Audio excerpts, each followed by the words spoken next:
पहिल्यांदाच बाहेर आलो असं पुण्यात हॉस्टेलला पहिल्यांदाच गोरे सरांचा कॉन्टॅक्ट झाला. 11वीत आलो कॉलेजला कॉलेजने आलो होतं त्यांच्या थ्रू आलो. सरांचा नंबर वगैरे भेटला होता.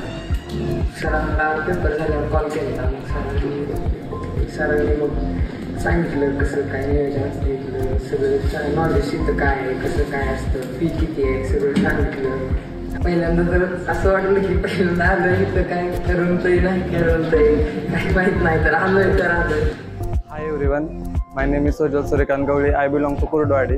आत्ताच रिसेंटली आम्ही 12चे एक्झाम्स दिलेत. त्याच्यानंतर आता CETचं प्रिपरेशन कुठं करायचं हा खूप मोठा प्रश्न आमच्यासमोर होता. पण सुदैवाने आमचा कॉन्टॅक्ट गोरे सरांशी झाला व गोरे सरांनी सांगितलं की JSPM नरे टेक्निकल कॅम्पसमध्ये आपण क्रॅश कोर्स 10,000 मध्ये राबवतोय. सो आम्ही सरांच्या रेफरन्सने इथं आलो. तर इथं आल्यावर म्हणजे असं की वेगळंच बर्डन होतं की 12thला मार्क्स किती पडतील, परत CETचं बर्डन वेगळंच आणि नवीन शहरात आलतो खेड्यातून करमतंय नाही ते वेगळंच बर्डन. पण आमचे जे विद्यम अकॅडमीचे सचिन सर आहेत त्यांनी आम्हाला खूप मोटिवेट केलं. म्हणजे त्यांनी ॲज अ सर म्हणून नाही तर आमचे एक मोटिवेशनल म्हणून त्यांनी आम्हाला खूप मोटिवेट केलं. म्हणजे सगळ्या आमच्या म्हणजे आम्हाला इतकं मोटिवेट केलं की शुभेच्छा ते दिल्या पेपरसाठी. काय अडचण आली तर फोन ते करा म्हणले. ते शिकवण्याबरोबरच त्यांनी आम्हाला खूप मोटिवेट केलं. सो मी गोरे सरांचं सचिन सरांचं व JSPM नरे टेक्निकल कॅम्पसचं खूप खूप आभार मानतो.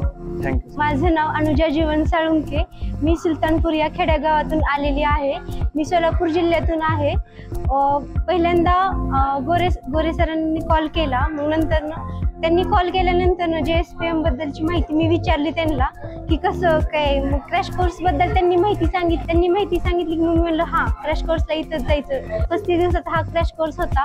अनुभव खूप आले, चांगले वाईट, पण सगळ्यात जास्त तर चांगलेच अनुभव होते.